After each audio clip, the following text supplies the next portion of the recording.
probably heard it before. If you want to raise your vibration, meditate more. Think positive. Burn sage. Keep your crystals close. But Machiavelli uncovered something the modern spiritual industry would rather you never question. Most people trying to vibrate higher are actually moving in the opposite direction. They use spiritual language as camouflage. They hide behind it to avoid the one thing that truly transforms them. And that avoidance keeps them trapped in the exact state they claim they're trying to transcend. Machiavelli spent his life studying power, human behavior, and the masks people wear to survive in society.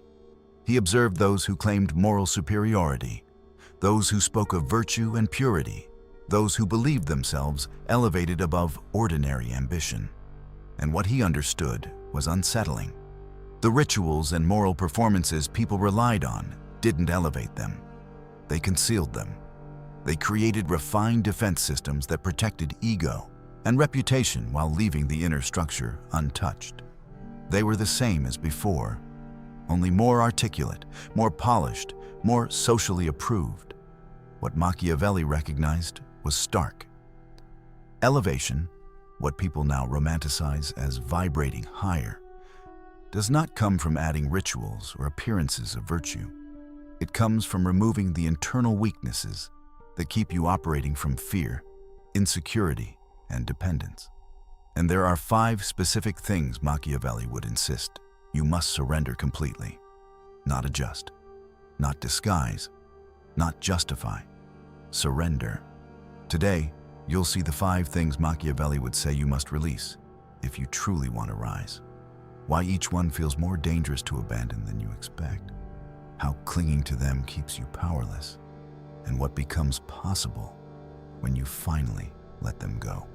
Machiavelli's philosophy was built on a principle most seekers of elevation ignore. You do not rise by decoration, he would imply. You rise by elimination. Your strength, your highest state, is already within you. It is not something you import from outside. It has been buried beneath conditioning, buried beneath fear of rejection, buried beneath habits formed to secure approval and avoid conflict. And those layers do not dissolve through affirmations. They dissolve when you cut them away. Imagine someone approaching Machiavelli asking for transformation. I want to become more powerful, more evolved, they would say. He would not offer incense or comfort. He would ask calmly, what are you prepared to lose? Because everyone desires elevation. Few are willing to pay its cost. They want power without losing approval. They want growth without disrupting relationships. They want strength while keeping their comfortable identity intact. Machiavelli understood that this is impossible. True elevation requires a form of death, not physical, psychological. The version of you that relies on validation must end. When people understand this price, most retreat. They return to practices that make them feel superior while protecting them from actual change.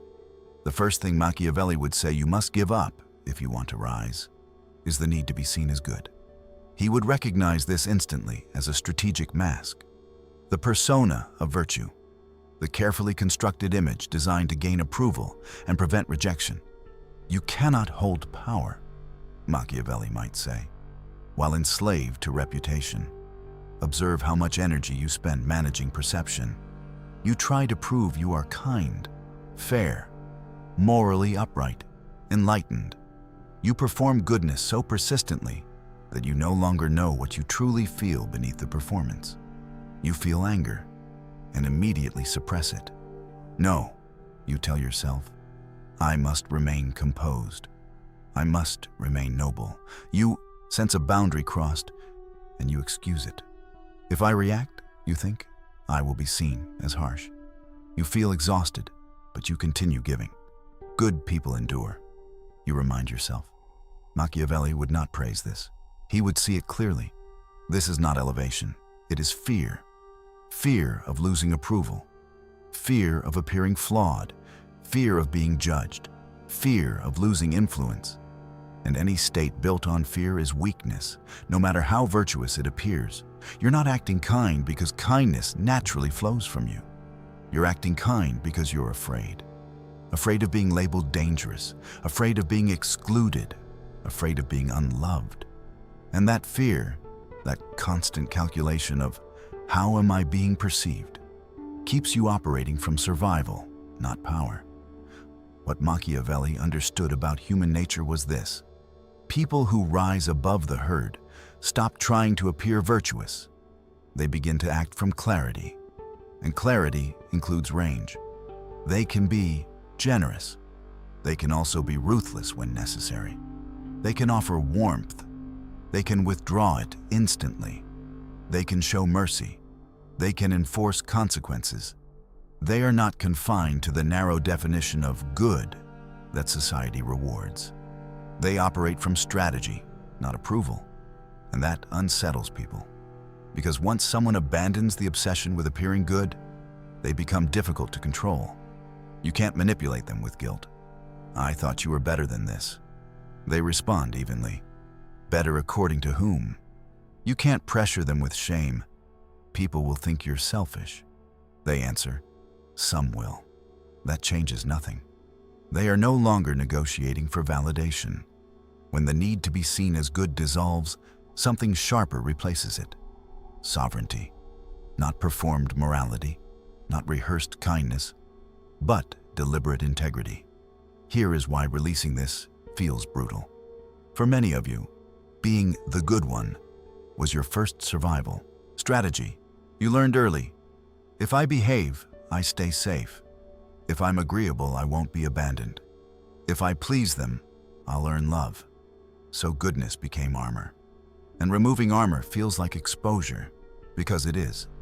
The identity built around appearing virtuous must collapse for your authentic authority to emerge. Machiavelli would tell you that you've released this attachment when something specific happens. When someone says, I'm disappointed in you, and you don't shrink. When someone misunderstands you, and you don't rush to correct their narrative. When someone calls you selfish, cold, or unkind, and you remain steady. You think quietly. Your perception is your weapon. My truth is mine. That inner steadiness, that refusal to beg for approval, is what operating from higher power actually feels like. The second thing you must relinquish is the belief that you are responsible for saving everyone. Machiavelli studied rulers, allies, and rivals. He observed a pattern. Those who try to rescue everyone end up ruled by those they rescue.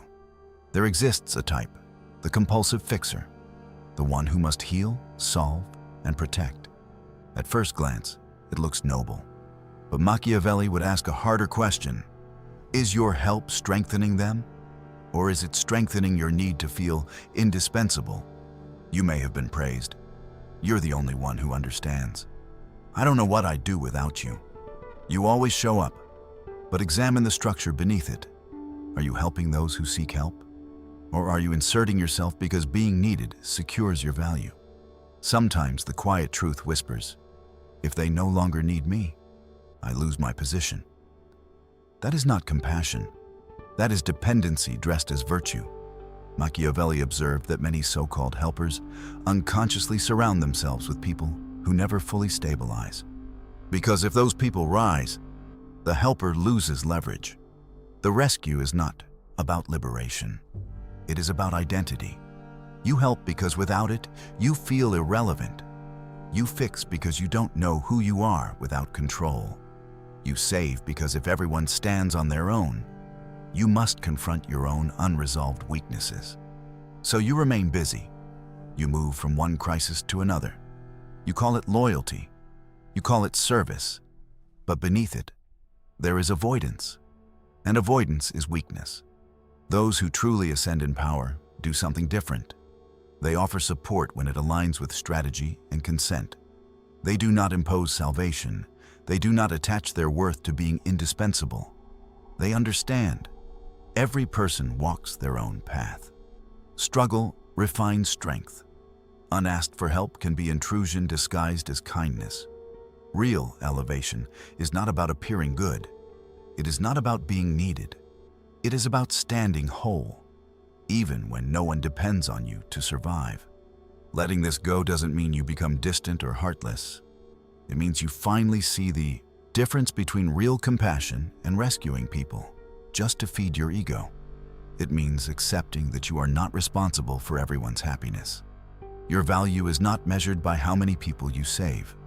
And sometimes, the most powerful form of love is allowing someone to face the consequences of their own decisions. But if I don't help, you ask yourself quietly, who am I? That's where it stings.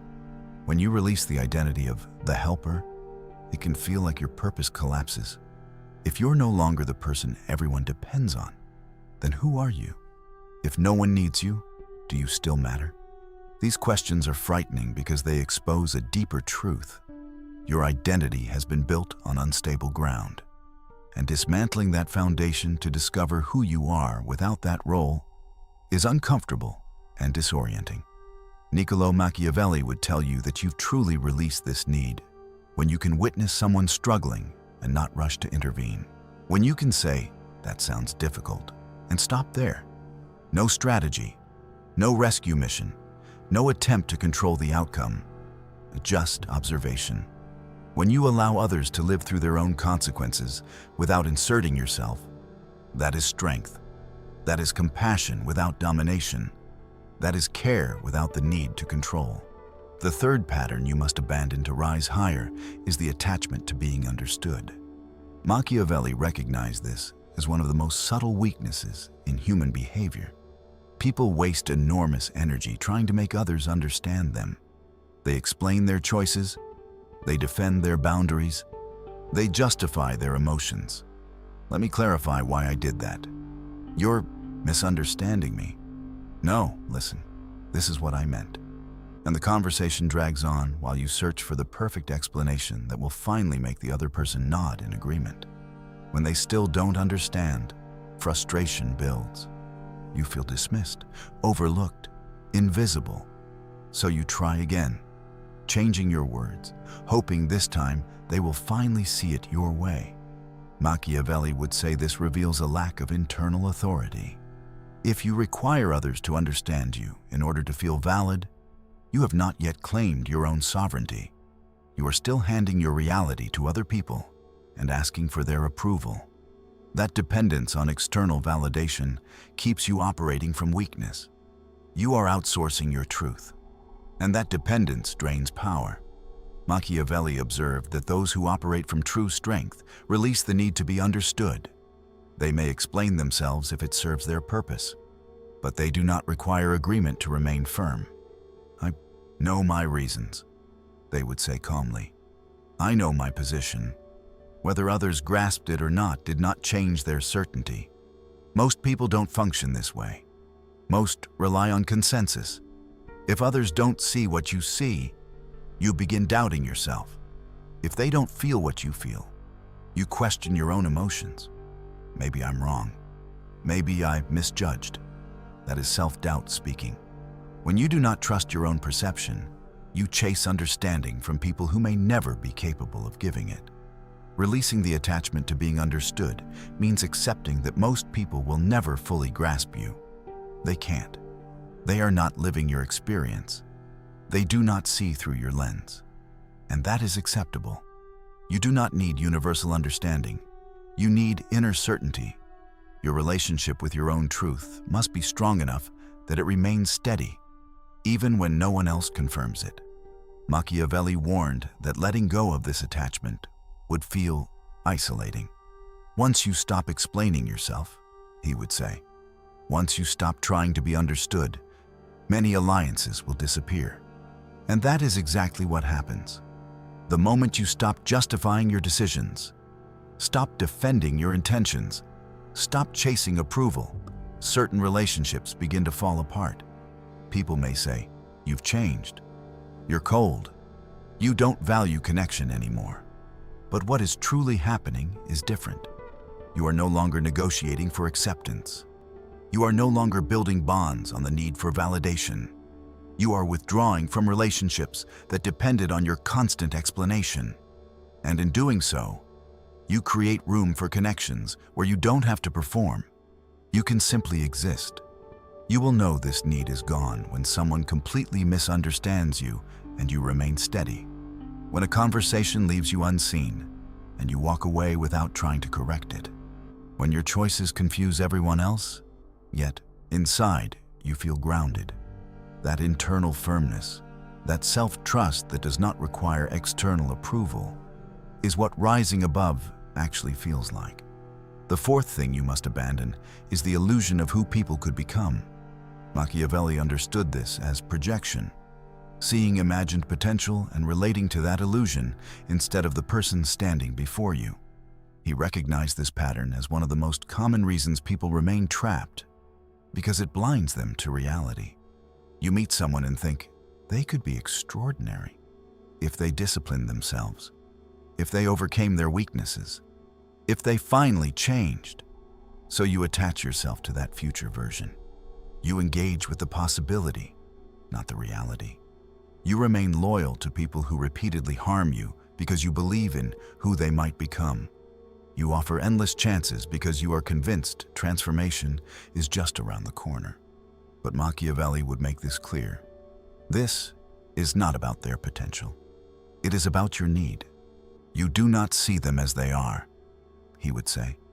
You see what serves your desire. Perhaps you need them to be strong, so you feel protected. Perhaps you need them to be competent, so your own vulnerability is hidden. Perhaps you need them to change, so you do not have to make the difficult decision to leave. Whatever the motive, it belongs to you.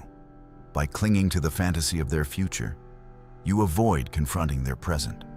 You construct elaborate stories about what could happen tomorrow, so you do not have to act on what is happening today.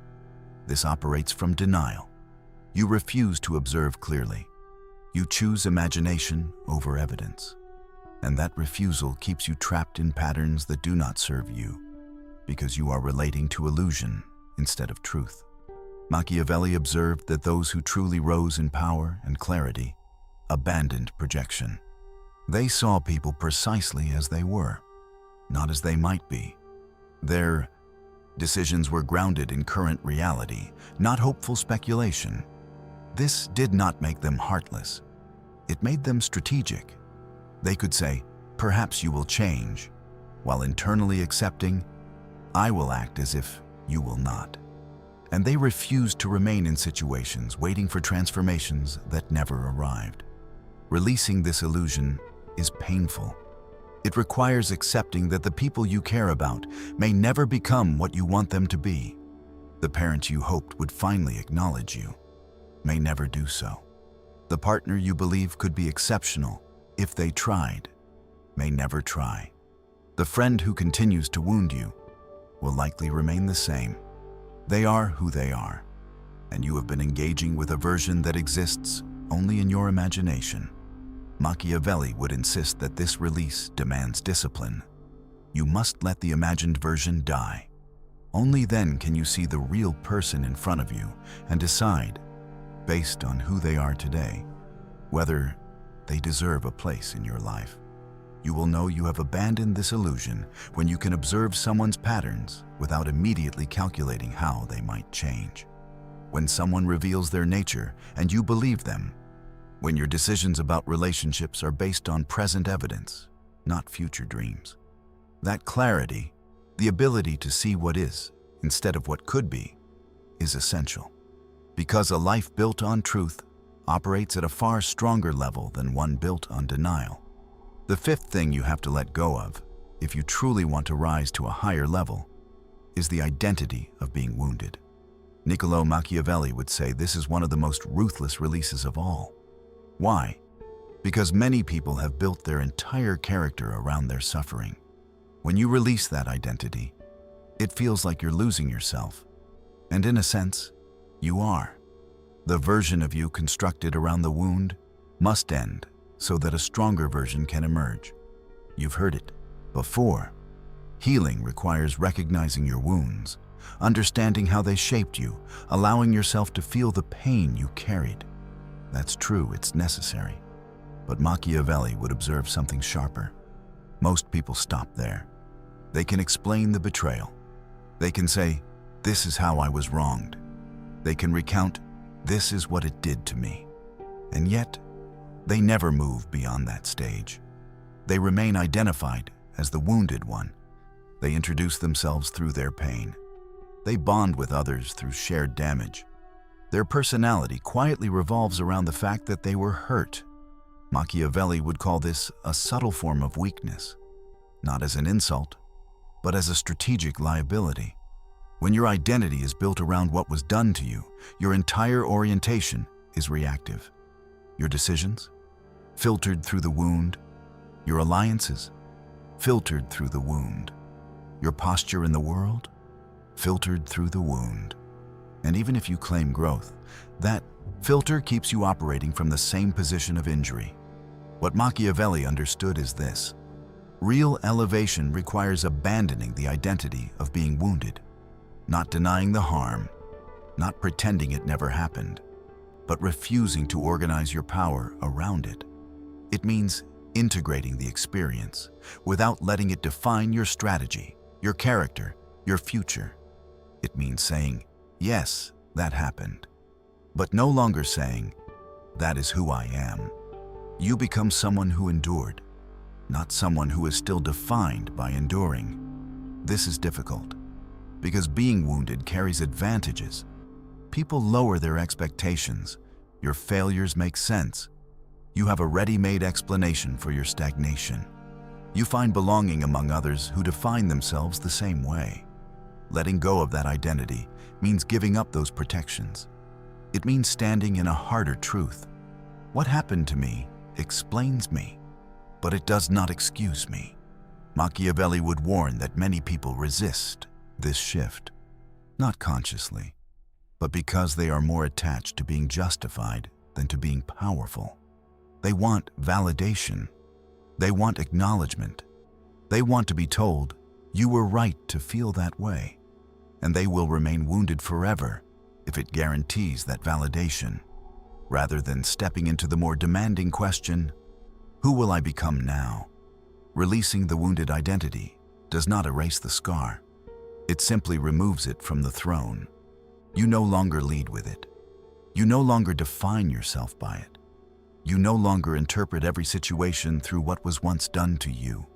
You carry the scar, but you are not the scar.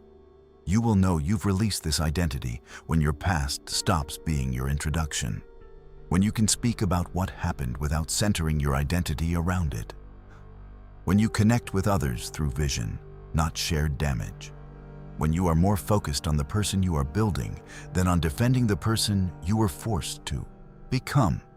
That shift from reaction to intention is what operating at a higher level truly feels like.